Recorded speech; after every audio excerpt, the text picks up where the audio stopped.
નમસ્કાર મિત્રો, સ્વાગત છે તમારું આપણી ચેનલ MS પાવર જીકે પર। આજે આપણે લઈને આવ્યા છીએ જનરલ નોલેજ MCQ ટેસ્ટનો ભાગ 18। જો તમે જીપીએસસી, તલાટી, બિન સચિવાલય ક્લાર્ક કે અન્ય કોઈપણ સ્પર્ધાત્મક પરીક્ષાની તૈયારી કરી રહ્યા છો તો આ પ્રશ્નો તમારા માટે ખૂબ જ ઉપયોગી સાબિત થશે। તો જોઈએ આજે તમે કેટલા સાચા જવાબ આપી શકો છો। પ્રશ્ન નંબર 1 કે બૌદ્ધ સાહિત્યની ભાષા કઈ છે? અર્ધમાગધી, સંસ્કૃત, પ્રાકૃત કે પાલી? બૌદ્ધ સાહિત્યની ભાષા કઈ છે? તો મિત્રો આપણો જવાબ રહેશે ઓપ્શન ડી, પાલી ભાષા છે। બૌદ્ધ સાહિત્યની ભાષા કઈ છે? તો પાલી ભાષા છે। પાલી ભાષા વિશે જોઈએ તો કે ભગવાન બુદ્ધના ઉપદેશો મૂળ પાલી ભાષામાં લખાયેલા છે। કઈ ભાષામાં? પાલી ભાષામાં લખાયેલા છે। બૌદ્ધ ધર્મના મુખ્ય ગ્રંથો જેમ કે ત્રિપિટક એટલે બૌદ્ધ ધર્મનો મુખ્ય ગ્રંથ, એ પણ પાલી ભાષામાં લખાયેલ છે। પાલી ભાષા સામાન્ય લોકો માટે સરળ અને સમજવા જેવી હતી એટલે બુદ્ધે સંસ્કૃતની જગ્યાએ પાલી ભાષાનો ઉપયોગ કર્યો। મહત્વપૂર્ણ મુદ્દામાં જો કે બૌદ્ધ સાહિત્યની ભાષા કઈ હતી? તો પાલી ભાષા હતી। જૈન સાહિત્યની ભાષા કઈ હતી? તો પ્રાકૃત ભાષા હતી। અને વેદોની ભાષા કઈ? તો વેદોની સંસ્કૃત ભાષા હતી। જોઈએ નેક્સ્ટ પ્રશ્ન। બૌદ્ધ ધર્મના પવિત્ર ગ્રંથનું નામ જણાવો। કલ્પસૂત્ર, ભગવદ્ ગીતા, ત્રિપિટક કે સારીપુત્ર પ્રકરણ? મિત્રો આપણો જવાબ રહેશે ઓપ્શન સી, ત્રિપિટક। બૌદ્ધ ધર્મના પવિત્ર ગ્રંથનું નામ છે ત્રિપિટક। ત્રિપિટક વિશે જોઈએ તો કે ત્રિપિટકનો અર્થ છે 3 પિટકો, એટલે કે 3 ભાગો। 3 ભાગો। તે બૌદ્ધ ધર્મનો મુખ્ય અને પવિત્ર ગ્રંથ છે। કયો? ત્રિપિટક। ત્રિપિટકના 3 ભાગો છે। કયા કયા? કે વિનય પિટક, સુત્ત પિટક અને અભિધમ્મ પિટક। આ 3 ત્રિપિટકના ભાગ છે। વિનય પિટક જે ભિક્ષુઓ માટેના નિયમો અને શિસ્ત માટે છે। સુત્ત પિટક જે ભગવાન બુદ્ધના ઉપદેશો છે। અને અભિધમ્મ પિટક જેમાં બૌદ્ધ ધર્મના તત્વજ્ઞાનની વિગત આપવામાં આવી છે। એક્ઝામ માટે મહત્વપૂર્ણ આઈએમપી જોઈએ તો કે બૌદ્ધ ધર્મનો પવિત્ર ગ્રંથ કયો? તો ત્રિપિટક। અને તેની ભાષા કઈ છે? તો તેની ભાષા છે પાલી ભાષા, જે એક્ઝામ લેવલે ખૂબ જ મહત્વના રહે છે। જોઈએ નેક્સ્ટ। કયા ગ્રંથમાં બૌદ્ધ સંઘના નિયમો આપવામાં આવ્યા છે? અભિધમ્મ પિટક, વિનય પિટક, સુક્ત પિટક કે મણિરત્ન પિટક? કયા પિટકમાં, કયા ગ્રંથમાં બૌદ્ધ સંઘના નિયમો આપવામાં આવ્યા છે? તો આપણો જવાબ રહેશે ઓપ્શન બી, વિનય પિટકમાં। કયા પિટકમાં? વિનય પિટકમાં। વિનય પિટક વિશે જોઈએ તો કે વિનય પિટક ત્રિપિટકનો એક ભાગ છે। તેમાં બૌદ્ધ ભિક્ષુઓ અને ભિક્ષુણીઓ માટેના નિયમો, શિસ્ત અને આચાર સંહિતા આપવામાં આવી છે।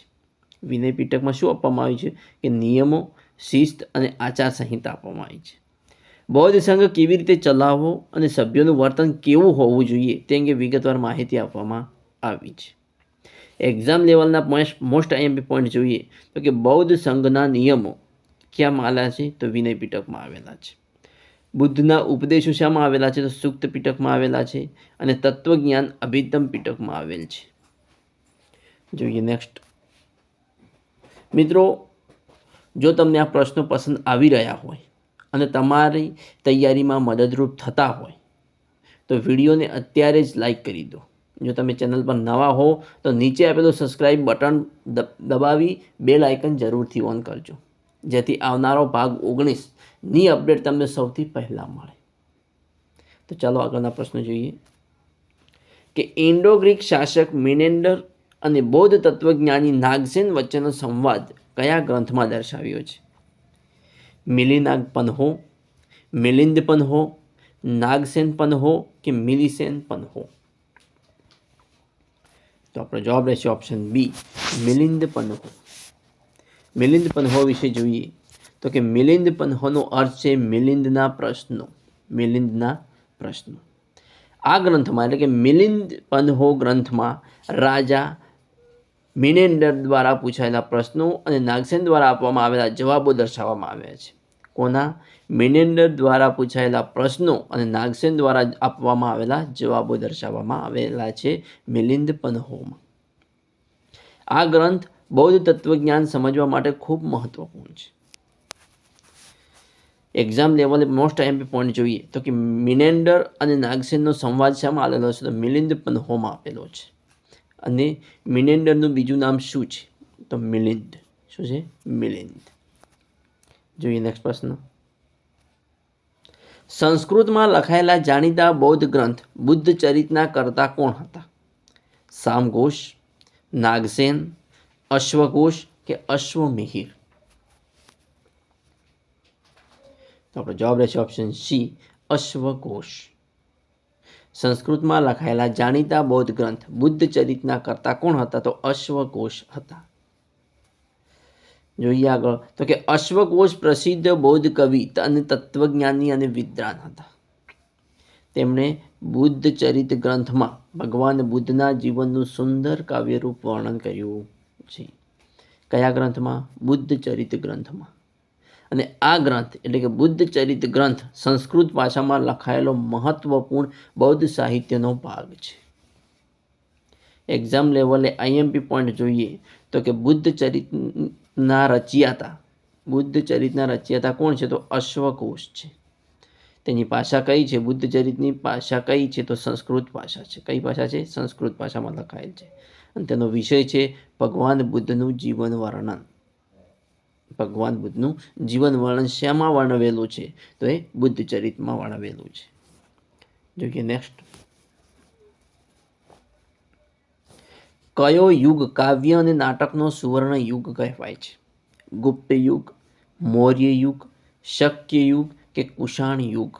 કયો યુગ કાવ્ય અને નાટકોનો સુવર્ણ યુગ કહેવાય છે?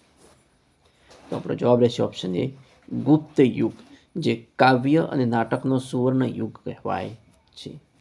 વિસ્તારથી જોઈએ તો કે ગુપ્ત યુગ એટલે કે ઈસવીસન 4 થી 6મી સદી. ગુપ્ત યુગ 4 થી 6મી સદી દરમિયાન સાહિત્ય, કલા અને સંસ્કૃતિનો ઘણો વિકાસ થયો. આ સમય દરમિયાન મહાન કવિ અને નાટ્યકાર કાલિદાસ પણ થઈ ગયા. કયા સમયમાં? 4 થી 6ઠી સદી દરમિયાન. કાલિદાસે અભિજ્ઞાન શાકુંતલમ, મેઘદૂત અને રઘુવંશ જેવા પ્રસિદ્ધ ગ્રંથો પણ રચ્યા હતા. એક્ઝામ લેવલે મોસ્ટ આઈએમપી પોઈન્ટ જોઈએ તો કે કાવ્ય અને નાટકોનો સુવર્ણ યુગ. કાવ્ય અને નાટકોનો સુવર્ણ યુગ એટલે ગુપ્ત યુગ. ગુપ્ત યુગના પ્રસિદ્ધ કવિ જોઈએ તો કે કાલિદાસ. અને ગુપ્ત યુગનો સમય જોઈએ તો ઈસવીસન 4 થી 6મી સદી. જોઈએ નેક્સ્ટ પ્રશ્ન કે નીચેના લેખકો પૈકી કયા લેખક વિશ્વ પ્રસિદ્ધ છે? ભારવી, કાલિદાસ, ભર્તુહરી કે ભવભૂતિ? કયા કવિ એટલે કયા લેખક વિશ્વ પ્રસિદ્ધ છે? તો જવાબ છે ઓપ્શન બી, કાલિદાસ. કાલિદાસ વિશે જોઈએ તો કે કાલિદાસ સંસ્કૃત ભાષાના મહાન કવિ અને નાટ્યકાર હતા. કવિ પણ હતા અને નાટ્યકાર પણ હતા. તેમણે ભારતમાં સૌથી શ્રેષ્ઠ સાહિત્યકારોમાં ગણવામાં આવે છે. ભારતના સૌથી શ્રેષ્ઠ સાહિત્યકારોમાં કાલિદાસને ગણવામાં આવે છે. તેઓ ગુપ્ત યુગ દરમિયાન થયા હતા, એટલે કે 4 થી 6મી સદી દરમિયાન. તેથી આ યુગને સાહિત્યનો સુવર્ણ યુગ કહેવામાં આવે છે. કયો? 4 થી 6મી સદીનો જે સમયગાળો છે તેને સુવર્ણ યુગ કહેવામાં આવે છે. મુખ્ય માહિતીમાં જોઈએ તો કે તેમનો સમય હતો અંદાજે ઈસવીસન 4 થી 5મી સદી. ભાષા હતી કઈ? સંસ્કૃત.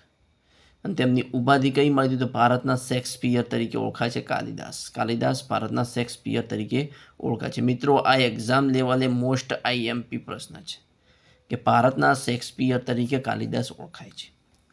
રાજાની વાત કરીએ કે તેઓ ચંદ્રગુપ્ત દ્વિતીય એટલે કે વિક્રમાદિત્યના દરબારમાં હતા. કોણ? કાલિદાસ. જોઈએ નેક્સ્ટ. કાલિદાસના નાટકો પૈકી સર્વોત્કૃષ્ટ નાટક કયું છે? કુમાર સંભવ, મેઘદૂત, અભિજ્ઞાન શાકુંતલમ કે ઋતુ સંહાર? કયું નાટક સર્વોત્કૃષ્ટ નાટક છે? તો જવાબ છે ઓપ્શન સી, અભિજ્ઞાન શાકુંતલમ. અભિજ્ઞાન શાકુંતલમ વિશે જોઈએ તો કે અભિજ્ઞાન શાકુંતલમ નાટક રાજા દુષ્યંત અને શકુંતલાની પ્રેમકથા પર આધારિત છે. અભિજ્ઞાન શાકુંતલમ નાટક રાજા દુષ્યંત અને શકુંતલાની પ્રેમ કથા પર આધારિત છે અને આ કાલિદાસનું સૌથી સુંદર અને લોકપ્રિય નાટક માનવામાં આવે છે. કયું? અભિજ્ઞાન શાકુંતલમ. કયું? અભિજ્ઞાન શાકુંતલમ. આ નાટકનું વિશ્વની અનેક ભાષામાં અનુવાદ કરવામાં આવ્યો છે. કયા? અભિજ્ઞાન શાકુંતલમ નાટકનું વિશ્વની અનેક ભાષામાં અનુવાદ કરવામાં આવ્યો છે. જર્મન કવિ ગોથેએ પણ આ નાટકની ખૂબ પ્રશંસા કરી હતી. કોણે? જર્મન કવિ ગોથે. એક્ઝામ લેવલે મોસ્ટ પોઈન્ટ જોઈએ તો કે કાલિદાસનું સર્વોત્તમ એટલે કે બેસ્ટ નાટક કયું? અભિજ્ઞાન શાકુંતલમ.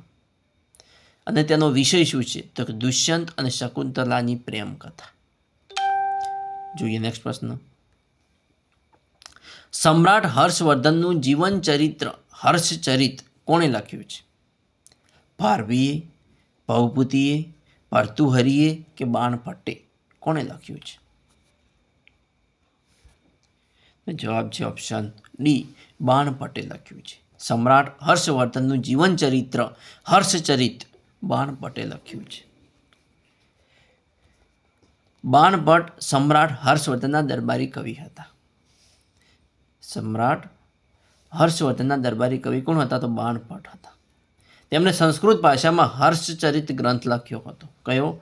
હર્ષચરિત ગ્રંથ લખ્યો હતો. અને આ ગ્રંથમાં એટલે કે હર્ષચરિત ગ્રંથમાં સમ્રાટ હર્ષવર્ધનના જીવન, વિજય અને શાસનનું વર્ણન કરવામાં આવ્યું છે.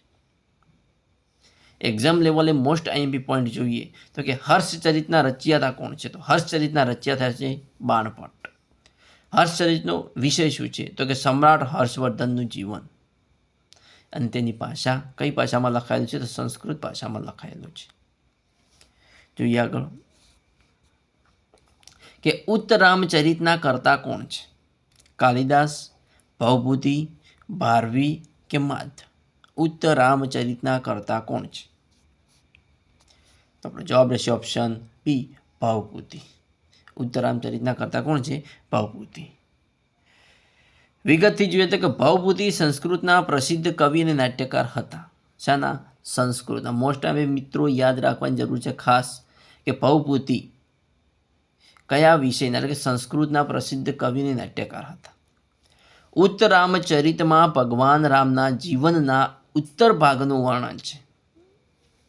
ખાસ કરીને સીતા ત્યાગ પછીની ઘટના ઉત્તરામચરિતમાં દર્શાવવામાં આવી છે. એક્ઝામ લેવલે મોસ્ટ આઈએમપી પોઈન્ટ જોઈએ તો કે ઉત્તરામચરિતના રચયિતા કોણ છે? તો ભવભૂતિ. ઉત્તરામચરિતની ભાષા કઈ છે? તો સંસ્કૃત. અને ઉત્તરામચરિતનો પ્રકાર શું છે? તો એ નાટક છે. એક નાટક છે. જોઈએ નેક્સ્ટ કે ભારવીનો પ્રસિદ્ધ ગ્રંથ કયો છે? મુદ્રા રાક્ષસ, ઉત્તરામચરિત, કિરાતાર્જુનીયમ કે રઘુવંશ? ભારવીનો પ્રસિદ્ધ ગ્રંથ કયો છે? તો આપણો જવાબ રહેશે ઓપ્શન સી, કિરાતાર્જુનીયમ, જે ભારવીનો પ્રસિદ્ધ ગ્રંથ છે. જોઈએ વિગતથી તો કે કિરાતાર્જુનીયમ એક પ્રસિદ્ધ સંસ્કૃત મહાકાવ્ય છે. શું છે? મહાકાવ્ય છે. તેમાં મહાભારતની એક ઘટનાનું વર્ણન છે જેમાં ભગવાન શિવ કિરાત એટલે શિકારીના રૂપમાં આવીને અર્જુનની પરીક્ષા લે છે. કિરાતાર્જુનીયમમાં એક મહાકાવ્ય છે જેની અંદર ભગવાન શિવ એક શિકારીના રૂપમાં આવીને અર્જુનની પરીક્ષા લે છે.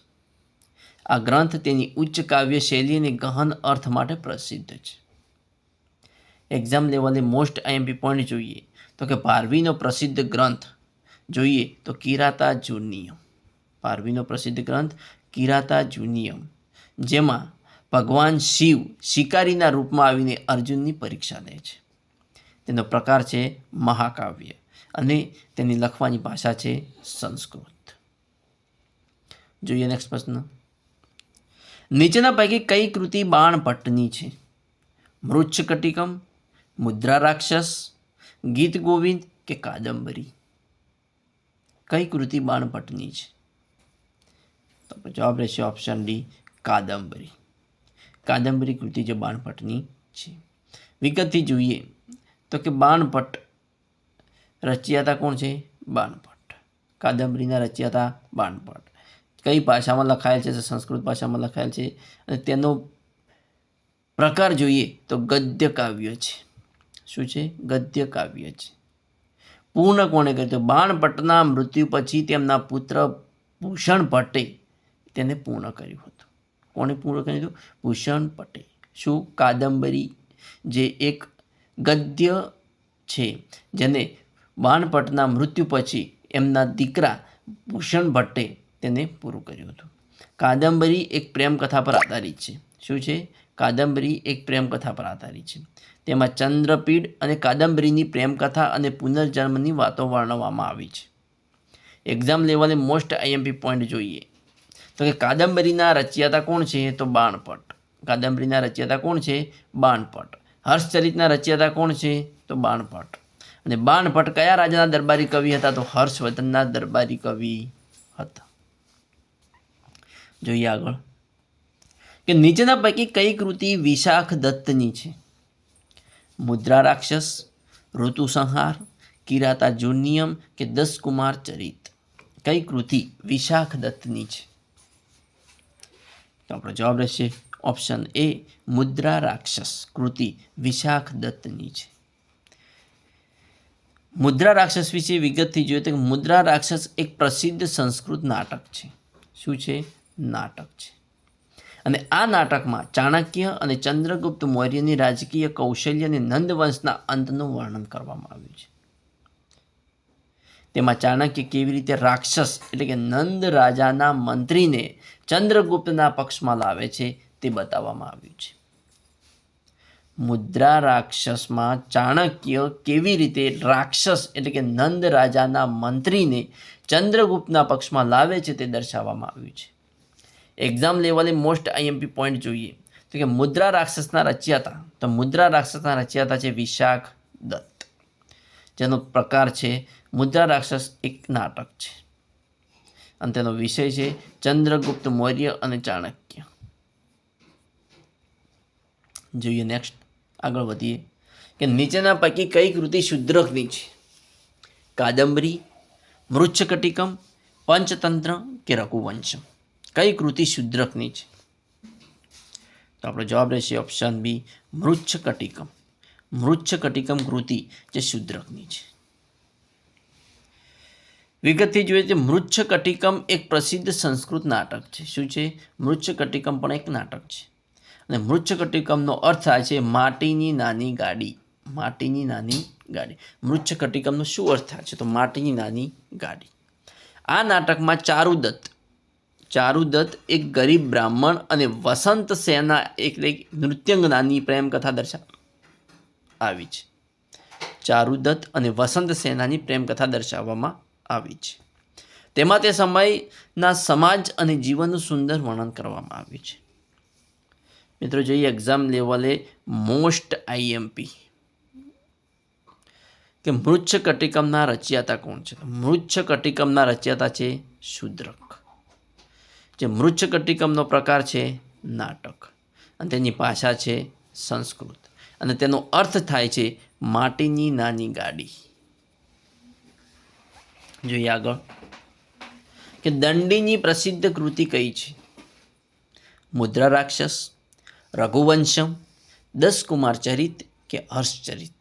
દંડીની પ્રસિદ્ધ કૃતિ કઈ છે? તો મિત્રો જવાબ રહેશે ઓપ્શન સી, દસકુમાર ચરિત. દંડીની પ્રસિદ્ધ કૃતિ કઈ છે? દસકુમાર ચરિત.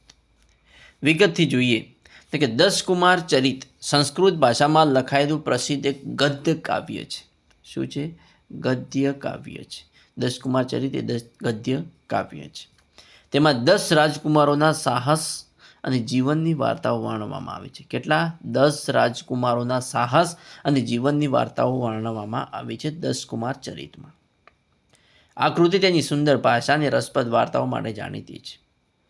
એક્ઝામ લેવલે મોસ્ટ આઈએમપી પ્રશ્નો વિશે જોઈએ તો કે દસકુમાર ચરિતના રચયિતા તો કોણ છે? દંડી છે. તેની ભાષા સંસ્કૃત છે અને તેનો પ્રકાર છે ગદ્ય કાવ્ય. જોઈએ આગળ, નીચેની ભાષાઓ પૈકી સૌથી જૂની ભાષા કઈ છે? કન્નડ, મલયાલમ, તમિલ કે તેલુગુ? કઈ ભાષા સૌથી જૂની ભાષા છે? તો આપણો જવાબ રહેશે ઓપ્શન સી, તમિલ ભાષા એ સૌથી જૂની ભાષા છે. વિગતથી જોઈએ કે તમિલ ભાષા દ્રવિડ ભાષા કુટુંબની સૌથી પ્રાચીન ભાષા છે. કઈ દ્રવિડ ભાષા કુટુંબની ભાષા છે? તમિલ ભાષા. અને તેનું ઇતિહાસ લગભગ 2000 વર્ષથી પણ વધુ જૂનું છે. તમિલ ભાષામાં લખાયેલું પ્રાચીન સાહિત્ય સંગમ સાહિત્ય, કયું સાહિત્ય? સંગમ સાહિત્ય તરીકે ઓળખાય છે. તમિલ આજે પણ બોલાતી સૌથી પ્રાચીન ભાષાઓમાંની એક છે, જે તમિલનાડુ રાજ્યની મુખ્ય ભાષા છે. એક્ઝામ લેવલે મોસ્ટ આઈએમપી પોઈન્ટ જોઈએ તો કે દ્રવિડ ભાષાઓમાં સૌથી જૂની ભાષા તો તમિલ ભાષા, પ્રાચીન સાહિત્ય તો સંગમ સાહિત્ય, જે તમિલ ભાષામાં કરવામાં આવેલું છે. તમિલ ભારતની બંધારણ માન્ય 22 ભાષાઓમાંની એક છે. જોઈએ આગળ કે સંગમ સાહિત્યના ગ્રંથો પૈકી 8 કાવ્યોના સંકલનનો ગ્રંથ કયો છે? તોલકાપિયમ, પથ્થુપાતુ, એત્તુથોકઈ કે મણિમેખલાઈ? તો આપણો જવાબ રહેશે ઓપ્શન સી, એત્તુથોકઈ. સંગમ સાહિત્યના ગ્રંથો પૈકી 8 કાવ્યોના સંકલનનો ગ્રંથ એટલે એત્તુથોકઈ. વિગતથી જોઈએ તો કે એત્તુથોકઈનો અર્થ થાય છે 8 સંગ્રહ. શું થાય છે? 8 સંગ્રહ. અને આ સંગમ યુગના પ્રાચીન તમિલ કાવ્યોનો સંગ્રહ છે. તેમાં વિવિધ કવિઓ દ્વારા લખાયેલા પ્રેમ, યુદ્ધ, પ્રકૃતિ અને સમાજ સંબંધિત કાવ્યોનો સમાવેશ થાય છે. એક્ઝામ લેવલે મોસ્ટ આઈએમપી પોઈન્ટ યાદ રાખવાની જરૂર મિત્રો જોઈએ કે એત્તુથોકઈ સંબંધિત છે સંગમ સાહિત્ય. સંગમ સાહિત્ય જે એત્તુથોકઈ સંબંધિત છે. એત્તુથોકઈ કોક સંગમ સાહિત્યની ભાષા કઈ છે? તમિલ ભાષા છે. અને તેનો અર્થ થાય છે 8 સંગ્રહ. શું થાય છે? 8 સંગ્રહ. જોઈએ આગળ કે સંગમ સાહિત્યના ગ્રંથો પૈકી વ્યાકરણ ગ્રંથ કયો છે? મણિમેખલાઈ, કુરલ, પથ્થુપાતુ કે તોલકાપ્પિયમ? કયો ગ્રંથ વ્યાકરણ ગ્રંથ છે? તો આપણો જવાબ છે ઓપ્શન ડી, તોલકાપ્પિયમ. વિગતથી જોઈએ તો કે તોલકાપ્પિયર રચયિતા કોણ છે? તોલકાપ્પિયર. જે ભાષા કઈ છે? તો તમિલ ભાષા છે. અને તેનો પ્રકાર છે વ્યાકરણ ગ્રંથ. તોલકાપ્પિયમના રચયિતા તોલકાપ્પિયર છે, જેની ભાષા તમિલ ભાષા છે અને તેનો પ્રકાર છે વ્યાકરણ ગ્રંથ. અને એ વ્યાકરણ ગ્રંથમાં તમિલ ભાષાના વ્યાકરણ સાહિત્ય અને ભાષાશાસ્ત્રના નિયમો સમજાવવામાં આવ્યા છે. તે સંગમ યુગનો મહત્વપૂર્ણ ગ્રંથ માનવામાં આવે છે. કયો? તોલકાપ્પિયમ. એક્ઝામ લેવલે મોસ્ટ આઈએમપી પોઈન્ટ જોઈ લઈએ મિત્રો તો કે તોલકાપ્પિયમના રચયિતા તોલકાપ્પિયર, જેનો પ્રકાર છે વ્યાકરણ ગ્રંથ, જેની ભાષા છે તમિલ, અને તમિલનો સૌથી જૂનો વ્યાકરણ ગ્રંથ કહેવામાં આવે તો તોલકાપ્પિયમ, જે તમિલ ભાષાનો સૌથી જૂનો વ્યાકરણ ગ્રંથ છે. જોઈએ આગળ કવિ તિરુવલ્લુર વરનો પ્રખ્યાત ગ્રંથ કયો છે? શિલ્પત્તિકારમ, કુરલ, મણિમેખલાઈ કે તોલકાપ્પિયમ? કવિ તિરુવલ્લુરનો પ્રખ્યાત ગ્રંથ કયો છે? તો જવાબ છે ઓપ્શન બી, કુરલ. કવિ તિરુવલ્લુરનો પ્રખ્યાત ગ્રંથ કુરલ છે. વિગતથી જોઈએ તો કે જેના રચયિતા કોણ છે? તિરુવલ્લુવર. તિરુવલ્લુવર પોતે તેના રચયિતા છે. ભાષા છે તમિલ. કુરલ યાની કે શ્લોક, એની અંદર કુલ 330 શ્લોક આપેલા છે અને તેમાં 133 અધ્યાય આપવામાં આવેલા છે. અને દરેક અધ્યાયમાં 10 કુરલ એટલે કે 10 શ્લોક ત્રિપંક્તિ આપવામાં આવેલી છે. વિશેષતા જોઈએ કે આ ગ્રંથને તમિલ વેદ પણ કહેવામાં આવે છે. તેમાં જીવન જીવવાના ઉત્તમ સિદ્ધાંતો સરળ શબ્દોમાં આપેલા છે અને વિશ્વના ઘણા ભાષામાં તેનો અનુવાદ થયેલો છે. આગળ જોઈએ કે કથા સરિત સાગર ગ્રંથના કર્તા કોણ છે? રવિદેવ, શનિદેવ, ગુરુદેવ કે સોમદેવ? કથા સરિત સાગર ગ્રંથના કર્તા કોણ છે? તો આપણો જવાબ રહેશે ઓપ્શન ડી, સોમદેવ. કથા સરિત સાગર ગ્રંથના કર્તા સોમદેવ છે.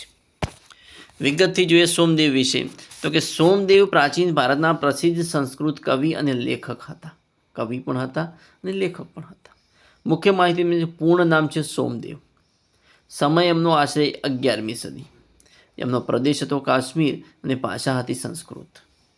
પ્રસિદ્ધ ગ્રંથોની વાત કરીએ તો કથા સરિત સાગર. તો કથા સરિત સાગર વિશે જોઈએ તો કે કથાઓનો સમુદ્ર. કથા સરિત સાગરનો અર્થ થાય છે કથાઓનો સમુદ્ર.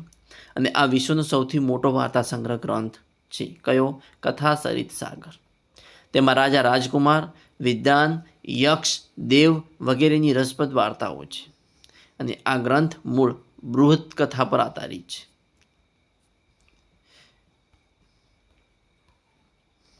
મિત્રો, જો તમને મારો વિડીયો પસંદ આવ્યો હોય અને આવતો નેક્સ્ટ પાર્ટ 19 જોવા માંગતા હોય તો મારી ચેનલ MS પાવર GKને સબસ્ક્રાઈબ કરવાનું અને તમારા મિત્રો સાથે લિંક શેર કરવાનું ના ભૂલતા. Thanks for watching my video.